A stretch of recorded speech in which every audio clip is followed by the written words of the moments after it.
शब्द रूप में विराजमान परम पूज्य स्वामी जी महाराज, परम श्रद्धेय पूज्य महाराज जी के चरणों में कोटि कोटि नमन प्रणाम करते हुए संस्था के सभी वरिष्ठ पदाधिकारी सदस्यगण, सभी सत्संगी धर्म प्रेमी भाई बहनों,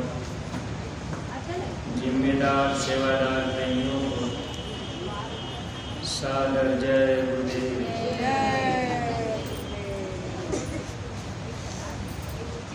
और भारतीय प्रेमी भाई बहनों, जीवन में जब बहुत बड़ा सौभाग्य उदय होता है तो इस मानव जीवन में सच्चे महापुरुष मिल जाते हैं। अगर जीवन में सच्चे महापुरुष मिल गए, नाम की दौलत मिल गई, यह मानव जीवन पाना सार्थक बन जाता है। अगर उस नाम की दौलत को पाकर हम सब लोग नाम की कमाई करने लगे तो जन्म मरण की पीड़ा से हम लोगों का छुटकारा हो सकता है। गुरु महाराज सत्संग में बराबर सुनाया करते थे, यह मनुष्य शरीर किराए का मकान थोड़े समय के लिए मिला हुआ है। जब सांसों की पूंजी पूरी होगी, इस किराए के मकान से हम लोगों को निकाल दिया जाएगा। धर्मराज के दरबार में जीव के कर्म का हिसाब होता है। इस मानव जीवन को पाकर हम लोगों ने कितना अच्छा काम किया, हम लोगों ने कितना बुरा काम किया, कितना झूठ बोल दिए, चोरी कर लिए, हिंसा का काम किए। जो भी अच्छा और बुरा काम करते हैं, इन कर्मों का फल फिर हम जीवों को धर्मराज के दरबार में दिया जाता है। उस कर्म की सजा भोगने के लिए नरक और 84 बनाए गए। जैसे कोई आदमी बुरा काम करता है तो जेल में ले जाकर के उसको सजा दी जाती है, पुलिस मारती भी है। उस समय घर परिवार, नातेदार, रिश्तेदार, जो लोग अपने होते हैं, वे लोग हमको आपको जेल खाने से छुड़ाना चाहते हैं। लेकिन अगर इस शरीर से कोई बुरा काम हुआ, अगर हम आप जेल में चले गए तो नातेदार, रिश्तेदार, घर परिवार के लोग छुड़ा लेंगे। यही जीवात्मा अगर 84 लाख योनियों में, जो 4-5-84 लाख योनियों का जेल काल भगवान ने बनाया है, उस जेल में जब हम आप पड़े रहेंगे, उस जेल से कौन छुड़ाएगा, इस पर हम लोग कभी भी विचार नहीं कर पाते। 4-5-84 लाख योनियों में अगर ये जीवात्मा फंस गई तो वहाँ से छुड़ाने का काम केवल महापुरुष करते हैं। अगर मानव जीवन में सच्चे महात्मा मिल जाते हैं, नाम की दौलत मिल जाती है, हम सब लोग नाम की कमाई करने लगे तो जब धर्मराज के दरबार में जीवात्मा को पेश किया जाता है तो वहाँ सद्गुरु खुद हमारी आपकी मदद करते हैं। यानी सद्गुरु काल के हाथ से हम जीवों को छुड़ाने का काम करते, लेकिन कब छुड़ा पाते हैं? जब जीव नाम दान लेकर सुमिरन ध्यान भजन करने लग जाए और जो भी गुरु आदेश करें उस हिसाब से लोग सेवा करने लगे, तो जब धर्मराज के दरबार में जीव के कर्म का हिसाब होता है, वहाँ पर महापुरुष मौजूद रहते हैं। स्वामी जी महाराज कहा करते थे, जब धर्मराज के दरबार में हिसाब होगा तो वहाँ मैं भी रहूँगा।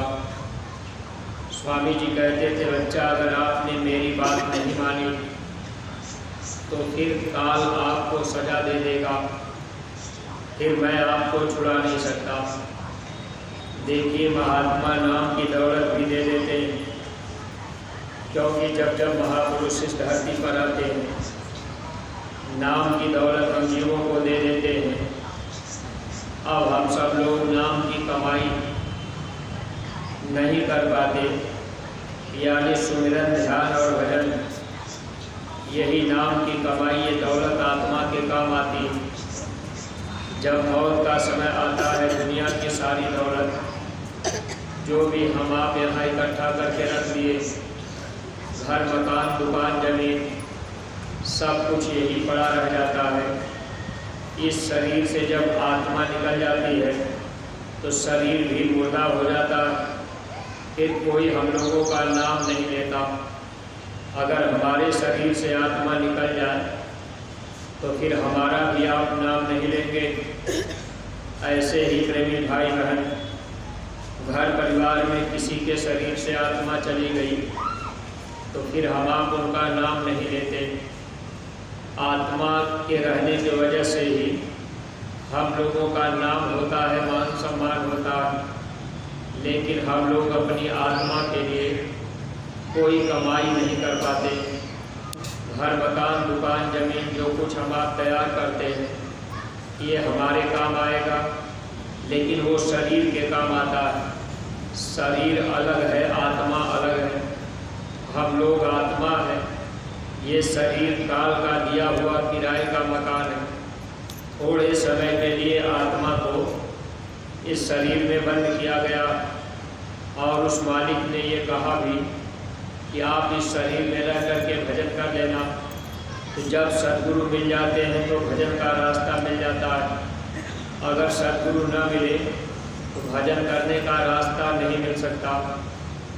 हम सब जो भी सत्संगी प्रेमी भाई बहन हैं, देखिए, जब गुरु महाराज हम लोगों को नहीं मिले थे तो हम सब लोग मंदिर मस्जिद में जाकर कहीं ढोल हारमोनियम बजा लेते थे, कुछ गीत हम लोग गा लेते थे, उसी को हम लोग भजन मान लेते थे।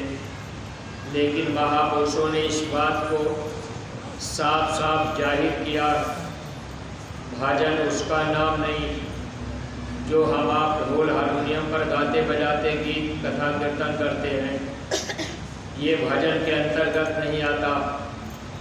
भजन के विषय में महापुरुष बताते हैं, ऊपर में परमात्मा की वाणी हो रही, वो आवाज़ हर इंसान के पास 24 घंटे आ रही, उस आवाज़ को बाहर के कान से नहीं सुना जा सकता, वह आवाज़ अंदर के कान से सुनी जाती। उसी आवाज़ को महात्माओं ने भजन बताया। महापुरुषों ने लिखा कि बिना बजाए निस्दिन बाजे, घंटा शंख नगारी रे, बहिरा सुन सुन मस्त होता है, तन की सुधी विसारी रे। यानी वो आवाज़ बाहर आदमी भी सुन लेता, ये बाहर के कान से वो आवाज़ सुनी नहीं जाती, अंदर के कान से आवाज़ सुनी जाती। अगर हम आप दुनिया में तीर्थ व्रत पूजा पाठ करते रहे, मंदिर मस्जिद गिरजा घरों में गंगा जमुना में स्नान करते रहे, तो वहाँ कोई बताएगा नहीं कि अंदर के कान कैसे खुलेंगे। जीवात्मा के अंदर जो कान है, आँख है, नाक है, जब जीवात्मा की आँख खुल जाती है तो प्रभु के प्रकाश को भी देख लेते हैं। जीवात्मा की कान खुल जाते तब वो शब्द वो आवाज़ हमको आपको सुनाई देने लगता। लेकिन आँख कान तो बंद है। अब उसको खोलने की युक्ति महात्मा बताते, कोई देवी देवता भगवान नहीं बताते। अगर देवी देवता भगवान उस भेद को बता देते तो इस धरती पर महात्माओं को आना न पड़ता। कबीर, रैदास, गोस्वामी, दादू दयाल, दरिया, भीखा, सहजोबाई, मीराबाई, यारी साहबुल्ला साहब, ये बाबा जय गुरुदेव जी महाराज, जो भी महात्मा इस धरती पर आए, महात्मा हम जीवों को सच्चा रास्ता देने के लिए आए।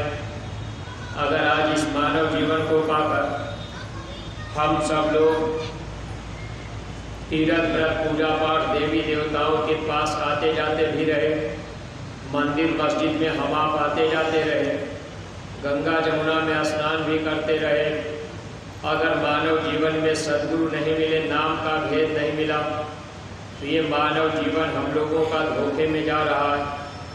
क्योंकि देवी देवता भगवान भी हमारी आपकी पूजा को कबूल नहीं करते। कब तक? जब तक मानव जीवन में सच्चे सद्गुरु न मिल जाए। इसी धरती पर देखिए परमार्थी प्रेमी भाई बहनों, एक बार सुखदेव जी भगवान विष्णु का दर्शन करने गए। जब विष्णु लोक में पहुँचे तो वहाँ द्वारपालों ने रोक दिया, कहने लगे कि आप अंदर ऐसे दर्शन करने नहीं जा सकते। जब द्वारपालों ने भगवान विष्णु से बताया कि सुखदेव नाम का एक व्यक्ति आपका दर्शन करने आया, भगवान विष्णु ने कहा कि जा करके उनको बता दो तो वो जा करके गुरु करें।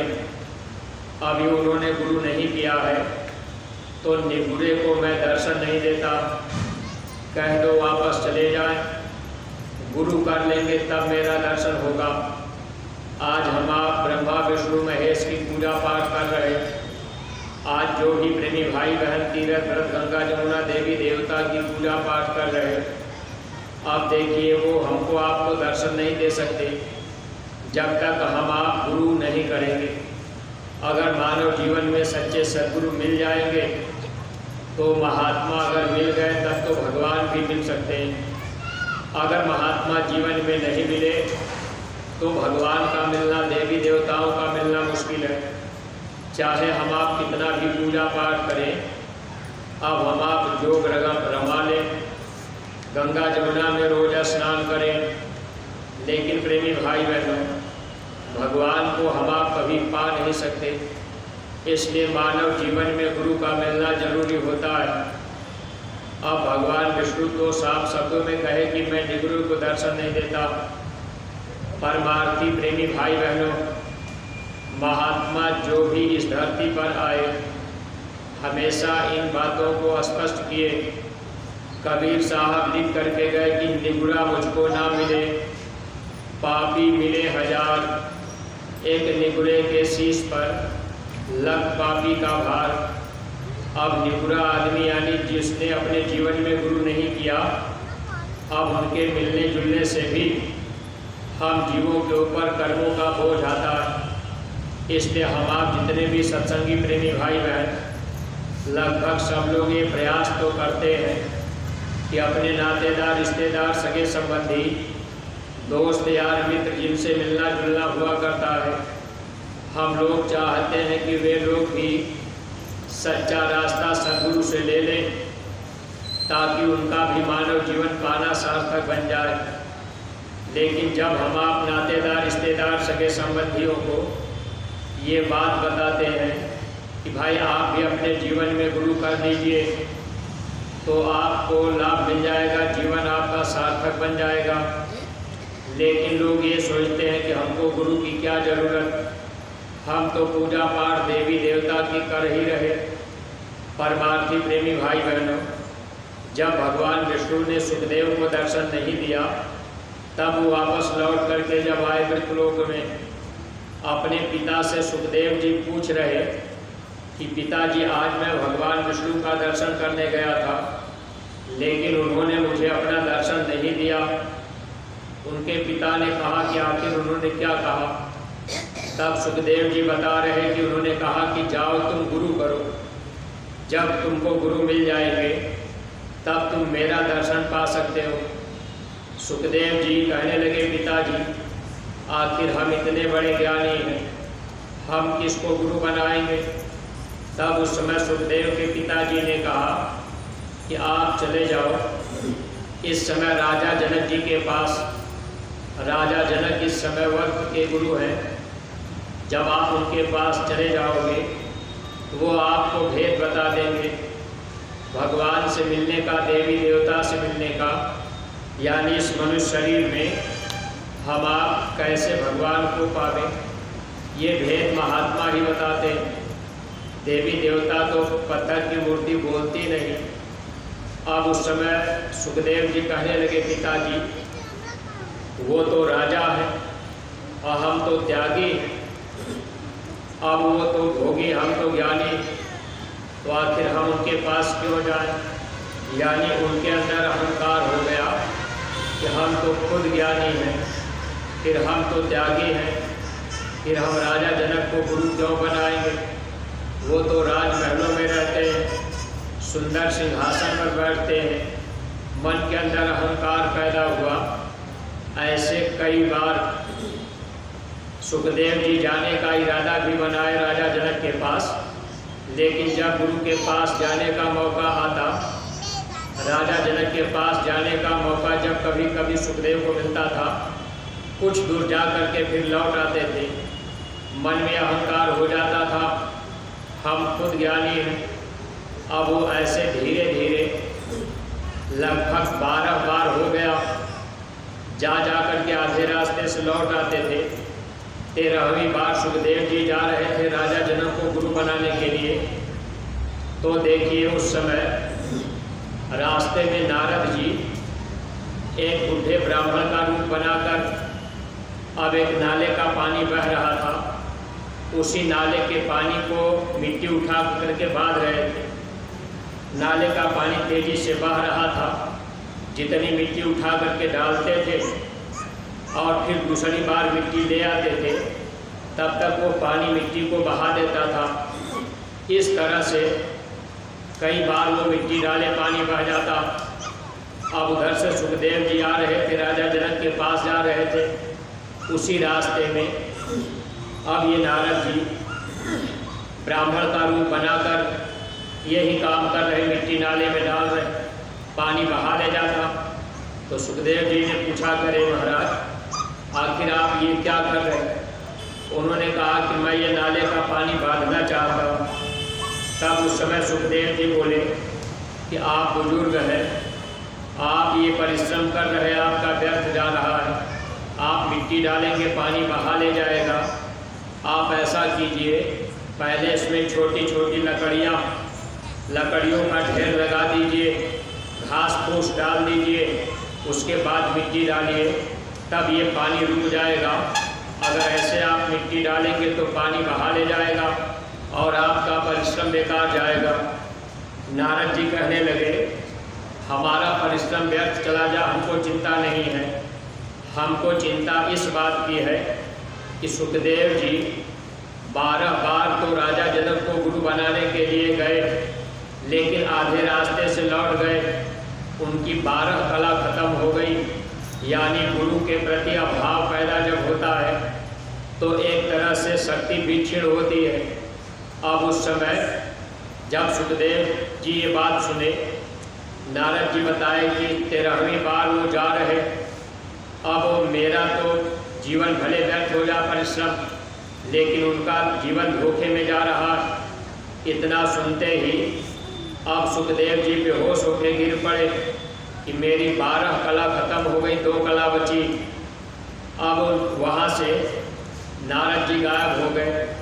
थोड़ी देर के बाद जब सुखदेव जी को होश आया, तब वो सीधे राजा जनक के पास गए।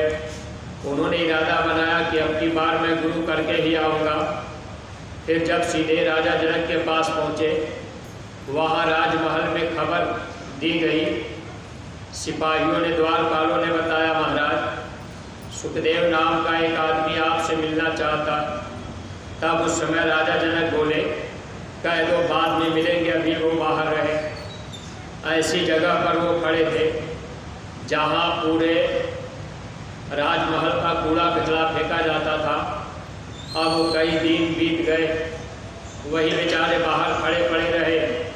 लेकिन अब चिंता हो गई कि अब की बार हम गुरु धारण करके ही चलेंगे, वापस ऐसे नहीं जाएंगे, क्योंकि 12 कला तो ख़त्म हो गई।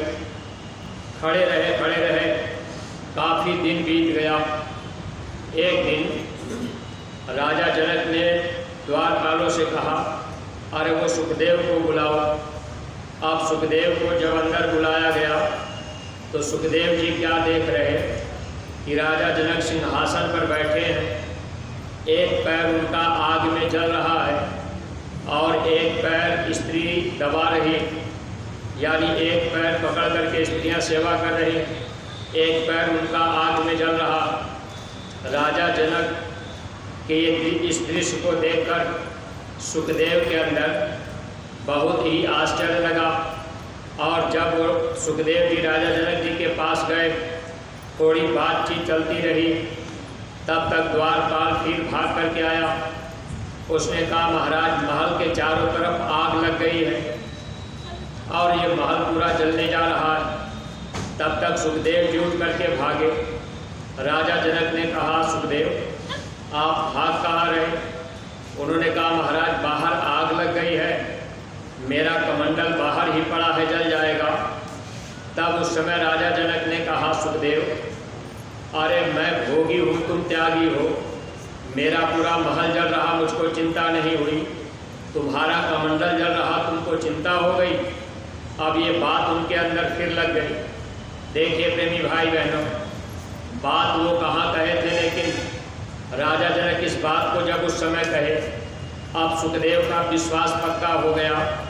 ऐसे ही जब जीव सद्गुरु के पास आते हैं, सद्गुरु के करीब आना जाना दर्शन पर्शन होता है, तो कभी कभी महात्मा इस तरह की बातें कह देते हैं। देखिए एक बार हमारे ही जिले के प्रेमी नामदान सन 2011 में लिए, होली नामदान लेने के बाद स्वामी जी महाराज का शरीर छूट गया। वो प्रेमी मथुरा दरबार पहली बार आए थे सन 2011 में, और फिर सुमरन ध्यान भजन करने लग गए। ऐसे धीरे धीरे समय बीता, स्वामी जी का शरीर छूट गया। फिर पूज्य महाराज जी जब गद्दी पर बैठे, संगत की बगिया को महाराज जी देखने लगे, लेकिन महाराज जी के ऊपर भी प्रेमियों का पूर्ण विश्वास नहीं हो पाया। परमार्थी प्रेमी भाई बहनों, पूरे सद्गुरु सब कुछ जानते हैं। वो जो प्रेमी स्वामी जी से नामदान लिए थे सन 2011 में, अपने परिवार सहित आकर के यही गौशाले में सेवा कर रहे थे। पूज्य महाराज जी से जब वो मिलने गए तो महाराज जी कभी उनसे मिले भी नहीं थे। महाराज जी उनको देखते हुए बोले कि कहने लगे, आइए मिर्ज़ापुर से। अब वो प्रेमी उनके आंखों में आंसू आ गया। बाद में हमसे कहने लगे कि महाराज जी से तो हमारी कभी मुलाकात ही नहीं हुई, मैंने तो गुरु महाराज से नामदान लिया, स्वामी जी का शरीर छूट गया, लेकिन जब मैं मथुरा गया गौ सेवक गौशाले में सेवा कर रहे, कहने लगे जब हम महाराज जी से मिलने गए तो महाराज जी कहे आइए मिर्ज़ापुर से। कहने लगे कि महाराज जी पूरी बात जानते हैं और वो समय के पूरे महापुरुष हैं। परमार्थी प्रेमी भाई बहनों, ऐसे ही जब जीवों का आना जाना होता रहता है और मिलना जुलना होता रहता है, बहुत से प्रेमी भाई बहन पूज्य महाराज जी से मिल भी नहीं पाते, मन में अहंकार रहता है, तो इससे अब आपका ही नुकसान होगा। कभी भी सद्गुरु के प्रति आपके अंदर अभाव नहीं आना चाहिए। अगर आपके अंदर अभाव आ गया तो जो शक्ति आपके अंदर पहले से है वह भी शक्ति आपकी खत्म होती चली जाएगी। अब ऐसे बहुत से परमार्थी प्रेमी भाई बहन जो आना जाना करते रहेंगे, सेवा करते रहेंगे, पूज्य महाराज जी से मिलना जुलना करते रहेंगे, तो आपके अंदर धीरे धीरे शक्ति बढ़ेगी, भक्ति का भाव बढ़ेगा, सद्गुरु आपको प्रेम देंगे और आपका प्रेम सद्गुरु से बढ़ता जाएगा। धीरे धीरे जब मौत का समय आएगा, सद्गुरु हमारी आपकी मदद कर देंगे। देखिए उस समय जब राजा जनक जी ने सुखदेव को रोक दिया कि भाई मेरा महल जल रहा, आप कमंडल के लिए दौड़ रहे, अब वो बेचारे रुक गए। फिर राजा जनक ने सुखदेव जी को रास्ता बता दिया। सुखदेव जी रास्ता लेकर के जब वापस अपने घर पहुँचे तो पिता ने पूछा कि गुरु तुमने कर लिया? तब उन्होंने कहा हाँ हमने गुरु कर लिया। तो सुखदेव के पिताजी ने पूछ दिया कि गुरु कैसे, क्या सूरज जैसे चमकीले हैं? तो कहने लगे कि गुरु सूरज जैसे तो चमकीले हैं, लेकिन सूरज में गर्मी है, गुरु में कोई गर्मी नहीं। अब उन्होंने कहा क्या चंद्रमा जैसा शीतल है? तब सुखदेव जी बोले कि गुरु चंद्रमा जैसा शीतल तो है, लेकिन चंद्रमा में दाग है, गुरु में कोई दाग नहीं। परमार्थी प्रेमी भाई बहनों, सुखदेव जी के पिताजी ने पूछा कि आखिर गुरु है कैसे? तब उन्होंने कहा कि इस धरती पर गुरु जैसा कोई है ही नहीं। आज हमारा आपका ये परम सौभाग्य है कि हम परमार्थी प्रेमी को ऐसे सदगुरु मिल गए। गुरु महाराज ने हम प्रेमियों के बाँह को पकड़ लिया, नाम की दौलत हम लोगों को मिल गई। जिन जिन प्रेमियों के अंदर जिनको नाम की दौलत नहीं मिल पाई, सदगुरु आप जीवन में नहीं कर पाए, तो आपके अंदर भी चिंता होनी चाहिए कि हमको भी मानव जीवन में सदगुरु मिल जाए। सदगुरु के मिलने के बाद जब भजन का रास्ता आपको मिल जाएगा, आप सुमिरन ध्यान भजन करने लगेंगे। जब मौत का समय आएगा, अगर आप सदगुरु की बात मान रहे तो सदगुरु आपकी मदद करेंगे। मौत के समय ये धन दौलत, रिश्तेदार, नातेदार, सगे संबंधी छूट जाएंगे। आत्मा के साथ में क्या जाएगा? स्वामी जी महाराज बताया करते थे, यही भजन तेरे संग चलेगा, पावेगा आराम, मन तू भजो गुरु का नाम। भजन ही आत्मा के साथ में जाता है। भजन है क्या? जो गुरु कहे, अगर वो हम आप करें तो वही भजन है। गुरु आदेश में अगर हर काम हम आप करना शुरू कर दें, तब तो प्रेमी भाई बहनों हम लोगों के अंदर भजन की ताकत, शक्ति, परमार्थी दौलत धीरे धीरे इकट्ठा होने लगेगी। इसलिए हमेशा संत मत के रास्ते पर, इस राह पर चलने वाले प्रेमी भाई बहनों को हमेशा गुरु का वचन ध्यान रखना चाहिए। पूज्य महाराज जी के द्वारा जो भी आदेश हम परमार्थी प्रेमी भाई बहनों को दिया जाता है, हम सभी परमार्थी प्रेमी भाई बहन अगर पूरा अमल करेंगे तो हम लोग दया दुआ के पात्र बनते जाएंगे। निश्चित है कि हम लोगों का लोक और परलोक बनेगा। अगर शंका संदेह में रह जाएंगे तो ये जीवन हम लोगों का धोखे में निकल जाएगा। इसलिए सत्संगी प्रेमी भाई बहनों, पूज्य महाराज जी ने हम परमार्थी प्रेमियों के हित के लिए एक एक गांव गोद लेकर गुरु महाराज के संदेश, गुरु महाराज की वचन बाड़ियाँ घर घर पहुँचाने का आदेश पूज्य महाराज जी ने हम प्रेमियों को दिया है। तो जितने भी हम परमार्थी प्रेमी भाई बहन, सब लोगों को ये प्रयास करना चाहिए कि महाराज जी के इस आदेश को हम जरूर बजाएंगे। एक गांव को गोद लेंगे, उस गांव में गुरु महाराज के वचन बाड़ियों की पुस्तक बांटेंगे। उस गांव में हम जाएंगे आएंगे, प्रचार प्रसार करते रहेंगे। गांव के लोगों को समझाकर बताकर नए लोगों को मथुरा गुरु दरबार में ले आएंगे, ताकि उनको भी नाम की दौलत मिल जाए, उनका भी मानव जीवन पाना सार्थक बन जाए। ये फर्ज और कर्तव्य हम प्रेमी भाई बहनों का है। अगर इस आदेश को हम आप बजाएंगे तो निश्चित ही हमारा आपका काम बनेगा।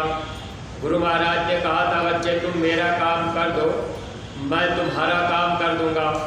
स्वामी जी ने कहा था, मेरा संदेश जन जन तक पहुंचा देना। अब इस काम को अगर हम आप पूरा करने के लिए एक एक गांव की जिम्मेदारी ले लेंगे, तब तो हम परमार्थी प्रेमी भाई बहनों को लाभ मिल जाएगा, लोक और परलोक दोनों बन जाएगा। वरना ये जन्म जीवन ऐसे खाते पीते सोते हम आप बिता देंगे।